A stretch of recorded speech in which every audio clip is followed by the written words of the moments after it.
ठीक है, आरंभ करते हैं। आज मैं घर की जगह महाविद्यालय में आया हूँ।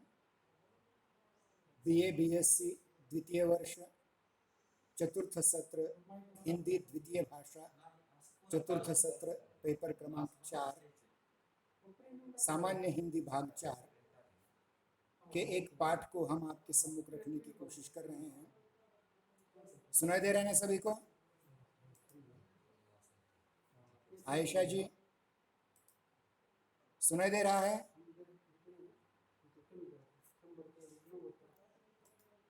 ठीक है। देखिए, इस सत्र में हमने जो साहित्यिक अलग अलग विधाओं की बात की, उसमें स्त्री घर नाम की डायरी रजनी गुप्त द्वारा लिखित, उसके उपरांत कर कमल हो गए नामक व्यंग्य हरिशंकर परसाई द्वारा लिखित, उसके उपरांत जहां आकाश नहीं दिखाई देता नाम का रिपोर्टाज जिसके लेखक विष्णु प्रभाकर जी थे, और उसके उपरांत अर्चना वर्मा जी का एक पत्र जिसका शीर्षक था कुरीति तोड़ो परिवार नहीं। इसके उपरांत हम आज इस पाठ्यक्रम के 5वें पाठ की ओर जा रहे हैं, जिस पाठ का नाम है स्वामी दयानंद। यह एक जीवनी है और इसके लेखक हैं मोहन राकेश। सबसे पहले हम मोहन राकेश जी का परिचय संक्षेप में आपके सम्मुख प्रस्तुत करने का प्रयास करेंगे। मोहन राकेश जी का पूरा नाम है मोहन मदन मोहन गुगलानी। मोहन राकेश एक प्रसिद्ध नाटककार और कथाकार हैं। आधुनिक हिंदी गद्य साहित्य के विकास में मोहन राकेश का विशेष योगदान रहा है। उनका जन्म अमृतसर पंजाब में सन 1925 ईस्वी को हुआ। 1947 में भारत पाक विभाजन के बाद वे जालंधर आकर के बस गए। कुछ वर्ष वे हिंदी अध्यापक का काम करते रहे और फिर पत्रकार के रूप में भी आपने एक महत्वपूर्ण दौर में काम किया। 1962-63 ईस्वी सन में आपने मुंबई से संपादित होने वाली हिंदी कहानी पत्रिका सारिका का संपादन किया। 1962 में वे स्वतंत्र लेखन द्वारा हिंदी उपन्यास, कहानी, नाटक और निबंध जैसे विधाओं पर काम करने लगे। इन सभी विधाओं के विकास में मोहन राकेश जी का अत्यंत अमूल्य योगदान रहा है, जो हिंदी साहित्य के इतिहास में वर्णित है। इसके उपरांत हम देखते हैं कि नाटक और कहानी के क्षेत्र में विशेष योगदान मोहन राकेश जी का है। मोहन राकेश जी के यात्रा वर्णन भी प्रसिद्ध हैं, जिनका संकलन आखिरी चट्टान तक में संकलित किया गया है। आपके 2 उपन्यास हैं, अंधेरे बंद कमरे और न आने वाला कल। ये इन 2 उपन्यासों के साथ नाटक क्षेत्र में आपका बहुत बड़ा योगदान है। नाटक के क्षेत्र में आपने आषाढ़ का एक दिन, लहरों के राजहंस, आधे अधूरे, ये 3 पूर्णकालीन नाटक लिखे हैं तथा उनका एक नाटक आधा अधूरा है जिसे कमलेश्वर जी ने पूरा किया। उन्हें लेखन के क्षेत्र में उच्च आसन पर प्रतिष्ठित करने का प्रथम श्रेय उनको नाटकों को दिया जाता है। मतलब नाटककार के रूप में वह ज्यादा प्रसिद्ध हैं, कहानीकार, उपन्यासकार, निबंधकार इत्यादि से भी ज्यादा। उन्हें आधुनिक हिंदी नाटकों का मसीहा कहा जाता है। ध्यान रहे, आधुनिक भारतीय नाटकों में कन्नड़ के डॉक्टर गिरीश कर्नाड, मराठी के विजय तेंदुलकर, बंगाली के सरकार और हिंदी के मोहन राकेश, ये 4 नाटककार ऐसे हैं। फिर से कह रहा हूं, कन्नड़ के डॉक्टर गिरीश कर्नाड, मराठी के विजय तेंदुलकर, बंगाल के बादल सरकार और हिंदी के मोहन राकेश। इस इन चारों को आधुनिक नाटकों के मसीहा कहा जाता है, जिसमें से मोहन राकेश का नाम अत्यंत प्रसिद्ध है। जीवनी विधा में भी मोहन राकेश जी ने एक नया कीर्तिमान स्थापित किया है। जीवनी एक वैसे अत्यंत उपेक्षित विधा है, लेकिन जीवनी विधा के माध्यम से ही किसी महापुरुष के जीवन का सच्चा यथार्थ हमें पता चलता है।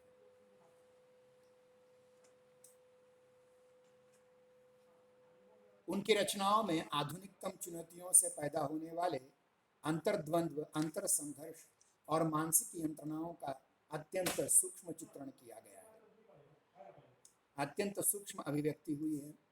इनका कला, साहित्य और जीवन की निचली से निचली परत तक उखाड़ने में वो समर्थ है।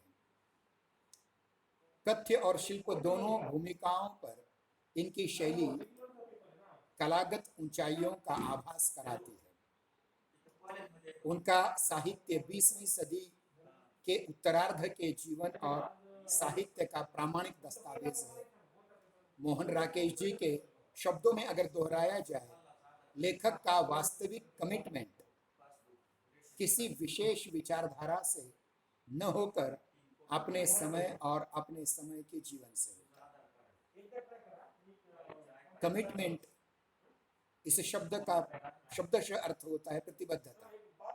मतलब मोहन राकेश जी के काल में उनके समकालीन लेखक किसी न किसी विचारधारा के कमिटेड थे, प्रतिबद्ध थे, जैसे मार्क्सवादी विचारधारा, गांधीवादी विचारधारा। परंतु मोहन राकेश का कहना यह है कि मनुष्य का जीवन महत्वपूर्ण है, विचारधारा नहीं। इस प्रकार से उन्होंने अपने साहित्य में एक ऐसी वैचारिक का प्रतिपादन किया था जो उन्हें अन्य लेखकों से अलग कर देता है। अब हम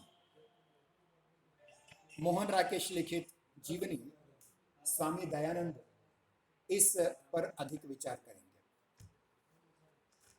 आप जानते हैं, जैसे महर्षि स्वामी दयानंद सरस्वती जी का आधुनिक भारत के निर्माण में बहुत बड़ा योगदान रहा है।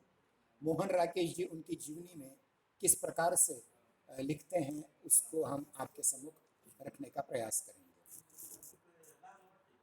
थोड़ी सी कठिनाई है आज, फिर भी हम प्रयास करते हैं। देखिए, तो महर्षि दयानंद सरस्वती, देखिए किसी भी जीवनी को जब हम अध्ययन करते हैं, हिंदी में बहुत सारी जीवनियाँ प्रसिद्ध हैं। जैसे इसके पहले ही जहाँ आकाश नहीं दिखाई देता, इस रिपोर्टाज के बारे में मैंने आपसे कहा था कि शरद चंद्र चट्टोपाध्याय जी की जीवनी आवारा मसीहा लिखने का श्रेय विष्णु प्रभाकर जी को जाता है।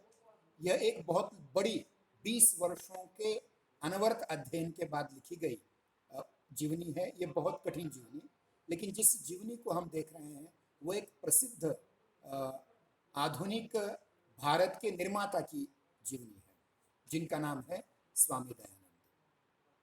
अब उनके स्वामी दयानंद जी के जीवन से लेकर के मृत्यु तक एक छोटी सी जीवनी में, एक 5-6 पृष्ठ की जीवनी में ही लेखक ने किसे इस प्रकार से पूरा किया है, उसको हम देखने का प्रयास करेंगे।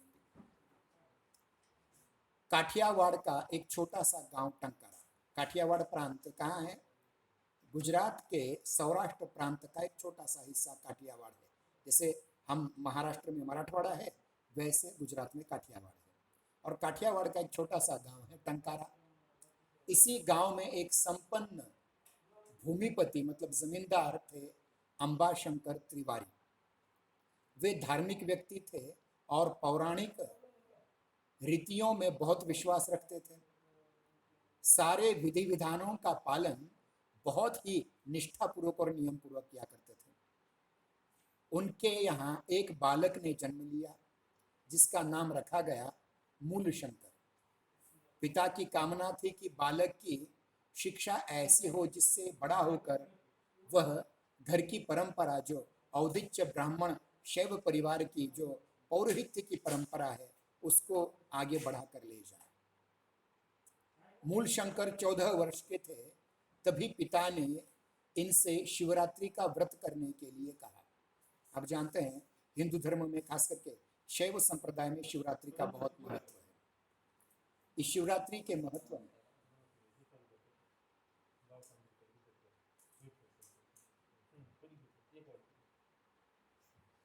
शिवरात्रि के महत्व को देखते हुए उस व्रत करने के लिए उनके पिताजी ने उनसे कहा। रात होने पर पिता पूजा पाठ के लिए उन्हें मतलब मूल शंकर जी को गांव से बाहर एक मंदिर में ले गए। पूजा का क्रम लगभग आधी रात तक चलता रहा। आप जानते हैं कि शिवरात्रि में आधी रात नहीं पूरी रात तक जागने का रिवाज है, जगराता करने का रिवाज है। उसके बाद भक्तों को नींद आने लगी। आप देखिए कितना भी बड़ा भक्त हो, नींद के सामने कुछ वश नहीं चलता। पूजा करते करते लोग सोने लग गए, परंतु मूल शंकर की आस्था गहरी थी, इसलिए वे नहीं सोए। एक टक शिव प्रतिमा को देखते रहे। सहसा उन्होंने देखा एक चूहा बिल से निकलकर प्रतिमा मतलब शिव प्रतिमा को चढ़ाई गई भोग की सामग्री खाने लगा। मूल शंकर का मन अशांत हो गया। उनके मन में बहुत सारी शंकाएं उठने लगी। उन्होंने पिताजी को जगाया और कई प्रश्न पूछे, लेकिन कोई उसका संतोषजनक उत्तर उन्हें नहीं मिल पाया। उस दिन उनके जीवन की दिशा बदल गई। उन्होंने वास्तविक शिव को खोजने का संकल्प किया। अगर ये शिवपिंड सच्चा शिव नहीं है तो सच्चा शिव कौन सा है, सच्चा शंकर कौन सा है, इस पर उन्होंने अपने संपूर्ण जीवन को बलिदान कर दिया। कुछ समय बाद मूल शंकर की बहन का देहांत हो गया। बहन से इन्हें बहुत स्नेह था। आप जानते हैं कि सहोदर भाई बहन से कितना स्नेह होता है हमें। उनकी बहन का निधन हो गया और उनके हृदय को गहरी चोट पहुंची। यह चोट अभी भरी नहीं थी कि उनके प्रिय चाचा का भी देहांत हो गया। फिर उनके मन में विचार ये आया, जैसे पहले विचार आया था कि सच्चा शिव कौन सा है, उसी प्रकार उनके मन में एक अन्य विचार आया।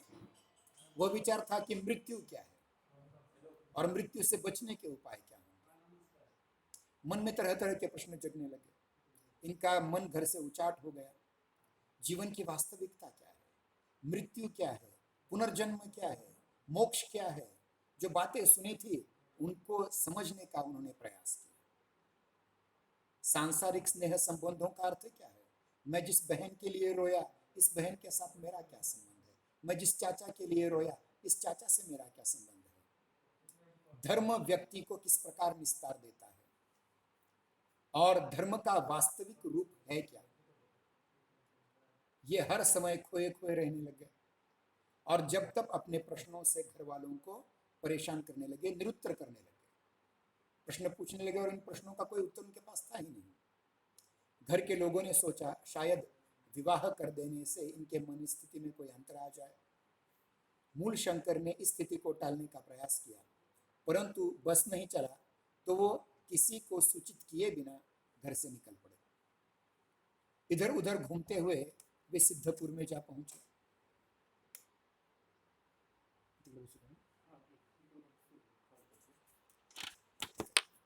ठीक है,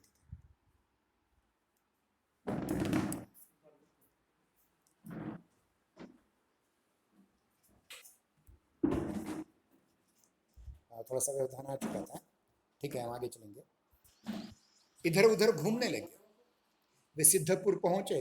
सिद्धपुर में उन्हें उन दिनों एक मेला चल रहा था जिसमें दूर दूर से साधु आए हुए थे और उन्हें ऐसा लगा कि उनके मन में जो प्रश्न निर्माण हुए थे, इन प्रश्नों का उत्तर ये साधु सन्यासी दे सकते हैं।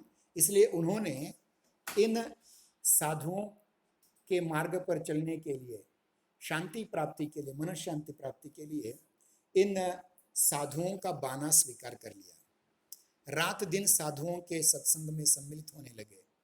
जीवन और मृत्यु का रहस्य जानने का प्रयत्न करते रहे, परंतु कुछ ही दिनों में उनके वहां होने की सूचना उनके पिता को मिली और पिताजी ने अनेक लोगों के साथ, संबंधियों को लेकर वो सिद्धपुर में पहुंचे, सिद्धपुर के मेले में, और उन्होंने अपने पुत्र का कमंडल तोड़ डाला, उसके गिरे वस्त्र फाड़ डाले और अपने घर वापस लेकर गए और घर पर लाकर उन्हें कड़ी निगरानी में रखा। कड़ी निगरानी में रखा मतलब उन पर सदैव नजर रखी जाने लगी, परंतु यह नियंत्रण अधिक दिनों तक चल नहीं पाया। मूल शंकर फिर किसी तरह से घर से निकल गए। इस बार उन्होंने निश्चय कर लिया कि वे कुछ भी हो घर लौटकर वापस नहीं आएंगे जब तक उन्हें अपने प्रश्नों का उत्तर नहीं मिलता तब तक वे घर लौट करके नहीं आएंगे। और ये ऐसे प्रश्न थे जिनका उत्तर पाना सहज संभव नहीं था, और इसलिए उन्होंने हमेशा के लिए गृह त्याग कर दिया। अब उन्हें खोज थी एक ऐसे गुरु की जो उन्हें सचमुच का मार्गदर्शन प्रदान करे। वे आगे चलकर चामोद कर्णाली स्थान पर पहुंचे और उन्होंने उस समय के एक महाराष्ट्रियन साधु स्वामी पूर्णानंद जी से अपनी दुविधाओं को, अपने प्रश्नों को उनके सामने रखा। तो उन्होंने कहा कि इन प्रश्नों का उत्तर पाने के लिए तुम्हें संन्यास लेना पड़ेगा। और तब मूल शंकर ने स्वामी पूर्णानंद जी के आशीर्वाद से संन्यास ग्रहण किया और उनका नया नाम हुआ स्वामी दयानंद। उसके बाद वे भ्रमण करते करते हरिद्वार पहुंचे, और हरिद्वार में आप जानते हैं कि कुंभ मेला लगा था उस समय। इस बार भी हरिद्वार में कुंभ मेला था। वहां कुंभ मेला चल रहा था। मेले में उन्होंने धर्म के नाम पर जो कुछ होते हुए देखा तो उन्हें बहुत ग्लानि हुई। यार, धर्म के नाम पर ये सब कुछ चल रहा है, परंतु इसके लिए भी किसी का मार्गदर्शन चाहिए। यानी जो कुरीतियां वो देख रहे थे, मन में उन्होंने संकल्प किया कि ये जो गलत धारणाएं धर्म के नाम पर चल पड़ रही है उनको दूर करना चाहिए। जो कुप्रथाएं, जो कुपरंपराएं, जो कुरीतियां चल रही हैं, जो कुरूढ़ियां चल रही हैं, उनका नाश करना जरूरी है। परंतु इसके लिए भी कोई अच्छा गुरु होना जरूरी है। उन्हें दीक्षा गुरु के रूप में पूर्णानंद मिल चुके थे, लेकिन शिक्षा गुरु कोई नहीं मिला था। उन्होंने सुन रखा था कि गढ़वाल में अलकनंदा नदी के पार बहुत से योगी रहते हैं। वे वहां पहुंचे, पर उन्हें एक ऐसा भी योगी नहीं मिला जो उन्हें सचमुच की दिशा दिखा सके। वहां से वे गढ़मुक्तेश्वर गए। वहां एक दिन इन्होंने नदी में बहते शव को निकाल लिया। उसकी चीर फाड़ करके देखना चाहा कि जिन जिन योगियों ने उन्हें बताया था कि मनुष्य के शरीर में जो 8 चक्र होते हैं, मूलाधार चक्र, स्वाधिष्ठान चक्र, मणिपुर चक्र, अनाहत चक्र, ऐसे कोई चक्र उस शव विच्छेदन करने के बाद उन्हें नहीं मिले, तो उन्होंने उन पुस्तकों को और उस शव को एक साथ तिलांजलि दे दी, फेंक दिया। उन पुस्तकों को फाड़ करके फेंक दिया जिन पुस्तकों में इस प्रकार की गलत बातें रखी हुई थी। यानी चक्र, कुंडलिनी शक्ति वगैरह वगैरह सब झूठ है ऐसा मानकर उन्होंने उसे फेंक दिया। फिर उसके बाद वे कानपुर गए, फिर प्रयाग गए, काशी गए, यानी जहाँ जहाँ हिंदुओं के साधु मिल जाते थे उन सभी जगह पर वे गए। फिर पता चला कि मथुरा में एक दंडी स्वामी विरजानंद, दंडी मतलब जिसके हाथ में सदैव डंडा हो, ऐसा ही स्वामी विरजानंद नाम के एक नेत्रहीन ब्राह्मण रहते हैं जो सचमुच उनका पथ प्रदर्शन कर सकते हैं। वे मथुरा चले गए। स्वामी विरजानंद से मिलकर उन्हें लगा कि सचमुच यही गुरु हैं जिसकी उन्हें खोज थी। स्वामी विरजानंद संस्कृत व्याकरण के प्रकांड पंडित थे। वेदों की उन्होंने मौलिक व्याख्या की थी। वे बहुदेवतोपासना, मूर्ति पूजा आदि वेदों के विरुद्ध बतलाते थे। वे स्वयं एक ऐसे शिष्य की खोज में थे जो उनके विचार जनसाधारण तक पहुंचा सके। स्वामी दयानंद ने उनके प्रश्नों के जो उत्तर दिए उनसे प्रसन्न होकर उन्होंने तुरंत उन्हें अपना शिष्य बनाना स्वीकार कर लिया। जहां इनका संस्कृत व्याकरण तथा वैदिक साहित्य का अध्ययन आरंभ हुआ। स्वामी विरजानंद जो एक बार पढ़ा देते थे वे उन्हें दूसरी बार नहीं पढ़ाते थे। स्वामी दयानंद की प्रतिभा भी इतनी विलक्षण थी कि उन्हें दोबारा पूछने की आवश्यकता भी नहीं पड़ती थी। कहते हैं एक बार का पाठ इतना कठिन था कि उसके वे कुछ अंश भूल गए। गुरु से ये बात कही तो उन्होंने पाठ दोहराने को तैयार नहीं हुए। तब दयानंद निराश होकर यमुना के किनारे एक पेड़ के नीचे जा बैठे, एकाग्रचित्त होकर सोचने लगे, और उसके थोड़ी देर बाद उन्हें वो पाठ स्मरण हो आया। अब ये स्मरण हुआ पाठ उन्होंने जाकर गुरु जी को सुना दिया तो गुरु जी की प्रसन्नता की कोई सीमा न रही। दयानंद स्वामी विरजानंद के पास रहकर 2.5 वर्ष तक अध्ययन करते रहे। वेदों और शास्त्रों को समझने की एक नई दृष्टि प्राप्त करने के अनंतर विदा लेने का समय आ गया। दयानंद सोचने लगे कि उन्हें गुरुदक्षिणा क्या देनी चाहिए। गुरु को लौंग बहुत पसंद थे। दयानंद जब कुछ लौंग लेकर उनके पास पहुंचे तो गुरु ने कहा, गुरु दक्षिणा के रूप में मुझे ये लौंग नहीं, कुछ और चाहिए। दयानंद बोले, मेरा तन मन जीवन आपकी सेवा में है, आप आदेश दीजिए। गुरु ने कहा, चारों ओर अविद्या और अज्ञान का अंधकार छाया है। रूढ़ियों और मत मतांतरों ने देश में घर कर रखा है। तुम देश में ज्ञान और विद्या का प्रकाश फैलाओ, मैं तुमसे यही गुरु दक्षिणा चाहता हूँ। अब अपना स्पष्ट कार्य क्षेत्र इनके सामने था। देश का मानसिक जीवन अंधविश्वासों में खोखला हो रहा था। विदेशी राज्य सत्ता ने सांस्कृतिक और नैतिक मूल्यों को लगभग तोड़ दिया था। लोग कायर थे और अपनी सुविधा ही उनका जीवन दर्शन हुआ था। कुरीतियां कितनी ही थी, जाति भेद, बाल विवाह, विधवाओं के प्रति अमानुषिक व्यवहार, स्त्रियों को शिक्षा के अधिकारिणी नहीं समझा जाता था। स्त्रियों को शिक्षा के अधिकारिणी नहीं समझा जा रहा था।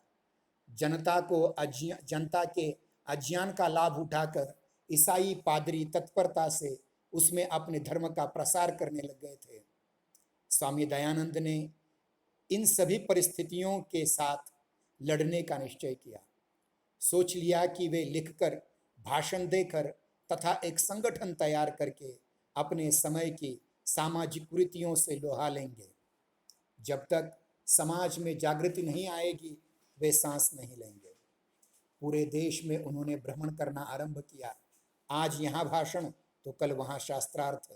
आगरा, धौलपुर, ग्वालियर, जहाँ कहीं भी वे पहुँचे, जनता ने खुलकर उनका स्वागत किया। सदियों से अंधविश्वासों में जकड़े लोगों को जैसे एक नई चेतना मिलने लगी। उनकी वाणी में ही ऐसा प्रभाव था कि लोग अनायास उनके अनुयायी बन जाते। वे जो बातें कहते हैं वे समय की सच्ची अनुभूति थी, क्योंकि यही अनुभूति उन लोगों के अंदर भी थी।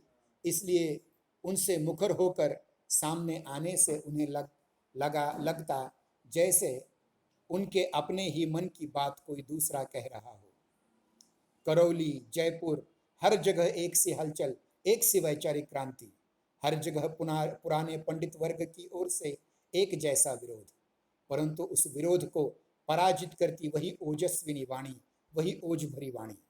फिर आया हरिद्वार का कुंभ मेला। स्वामी दयानंद ने वहां जाकर फिर वही दृश्य देखा, वही पंडों का पाखंड, साधुओं के आडंबर। साधुओं के जुलूस निकलते तो हजारों स्त्रियां उनकी चरण धूलि पर सिर लगाती। स्वामी दयानंद से यह सब सहा नहीं गया। उन्होंने वहां अपनी पाखंड खंडिनी पताका गाड़ दी और लोगों को वास्तविक आर्य धर्म का उपदेश देने लगे। पंडों ने उन्हें वहां से उखाड़ने के लिए बहुत प्रयत्न किए, परंतु वे सफल नहीं हो पाए।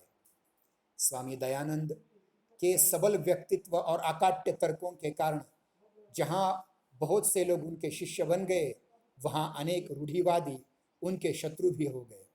इन लोगों ने उन्हें मार्ग से हटाने के लिए सभी तरह के प्रयत्न किए, उन पर पत्थर बरसाए, यहाँ तक कि उन्हें विष भी देने का प्रयास किया। अनूप शहर में जब उन्हें विष दिया गया तो उन्होंने यौगिक क्रिया द्वारा सारा विष बाहर निकाल दिया। विष देने के अपराध में जब उस ब्राह्मण को पकड़ लिया गया तो स्वामी दयानंद ने यह कहकर उसे मुक्त करा दिया, मेरा ध्येय मनुष्यों को बंधन में डालना नहीं, बंधन से मुक्त करना है। और वह बंधन था सदियों में बनाए गए गलत संस्कारों का। उन्हें उन संस्कारों को बदलना था, लोगों को उस धर्म के निकट ले जाना था जो वास्तविक वैदिक धर्म था, वास्तविक आर्य धर्म था। इसके लिए आवश्यक था कि उनकी वाणी हर व्यक्ति तक पहुंच सके। पहले वे संस्कृत में भाषण दिया करते थे, परंतु अपनी बात जनसाधारण तक पहुंचाने के लिए उन्हीं की भाषा में बात करने का निश्चय कर लिया। वे अपने भाषण हिंदी में देने लगे। एक बार स्वामी दयानंद कर्णवास पहुंचे।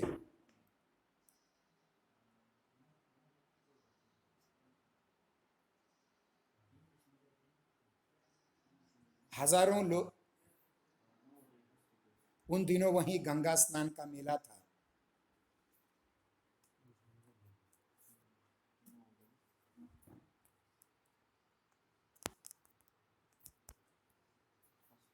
उन दिनों वहां गंगा स्नान का मेला था।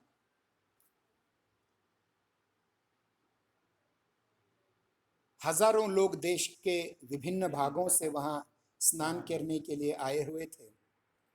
उनमें बरेली के राय कर्ण सिंह भी थे। स्वामी दयानंद ने वहां भाषण दिया। जैसे ही भाषण समाप्त हुआ, राय कर्ण सिंह उनसे वाद विवाद करने लगे। स्वामी दयानंद ने कर्ण सिंह से कुछ प्रश्न पूछे जिसका वह उत्तर नहीं दे पाए। अपनी असमर्थता पर उन्हें इतनी खीज हुई कि वे उन पर गालियों की बौछार करने लगे। क्रोध में आकर के उनका हाथ बार बार तलवार की मूठ पर जा रहा था। यह देख दयानंद बोले, यदि शास्त्रार्थ करना है तो अपने गुरु को यहाँ बुला लाओ।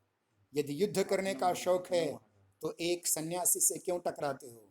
जयपुर और जोधपुर से जा भिड़ो। यह सुनकर कर्ण सिंह इन पर तलवार से वार करने दौड़े। वे वार करने ही जा रहे थे कि इन्होंने तलवार छीनकर उसके दो टुकड़े कर दिए और कहा, मैं सन्यासी हूं, तुम पर वार करके बदला नहीं लूंगा। जाओ, भगवान तुम्हें सद्बुद्धि दे। यूं तो स्वामी दयानंद का कार्यक्षेत्र सारा उत्तर भारत था, फिर भी उन्हें अधिक सफलता पंजाब, उत्तर प्रदेश और राजस्थान में मिली। लगभग 18 वर्ष के विभिन्न प्रदेशों में घूमकर उन्होंने अपने सिद्धांतों का प्रचार किया। एक तरह से कहा जा सकता है कि उन्होंने प्राचीन और नवीन के बीच एक कड़ी का काम किया था। 10 अप्रैल 1875 को मुंबई में उन्होंने आर्य समाज की स्थापना की। 2 वर्ष बाद लाहौर में आर्य समाज की स्थापना की।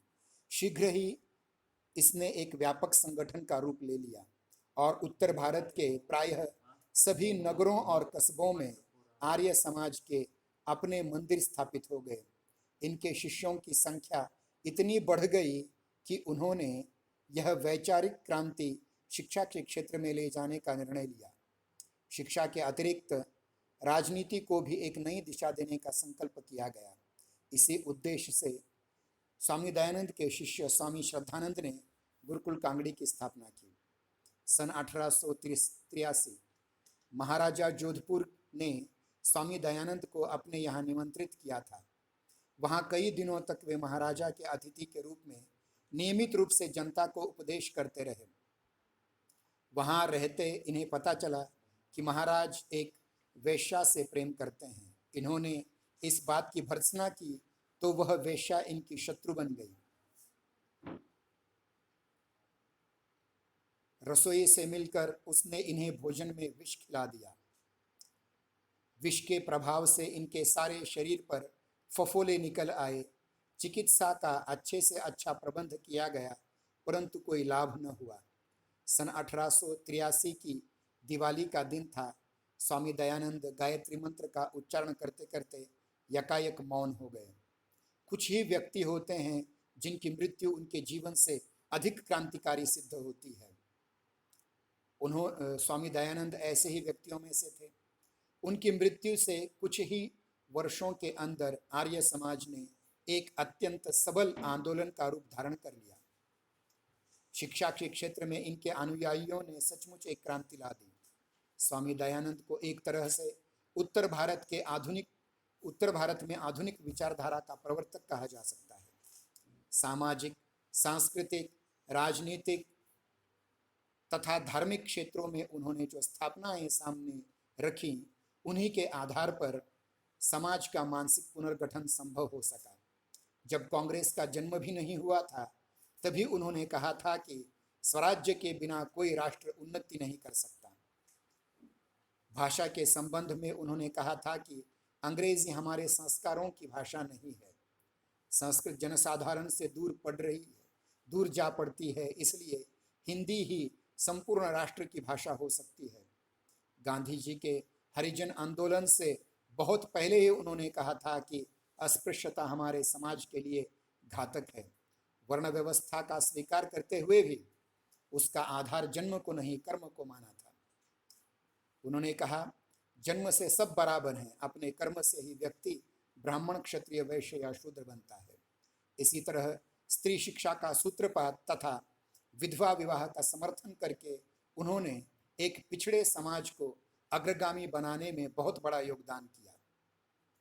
विश्व कवि रविंद्रनाथ टैगोर ने इन शब्दों में उनके प्रति श्रद्धांजलि अर्पित की थी कि जिसकी दिव्य दृष्टि ने भारत की आत्मगाथा में सत्य और एकता का बीज देखा, जिसकी प्रतिमा ने भारतीय जनजीवन के विविध अंगों को उद्दीप्त कर दिया, प्रदीप्त कर दिया, उस जिसका उद्देश्य इस देश को अविद्या, अकर्मण्यता और प्राचीन ऐतिहासिक तत्व विषयक अज्ञान से मुक्त कर सत्य और पवित्रता के लोक में लाना था, उस गुरु को मेरा बारंबार प्रणाम है, बारंबार प्रणाम है। इस प्रकार से मोहन राकेश जी ने लिखी हुई यह संक्षिप्त जीवनी पूर्ण होती है।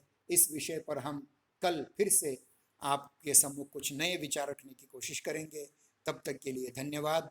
सभी फिर से कल की तासिका में इसी प्रकार शामिल हो जाएं।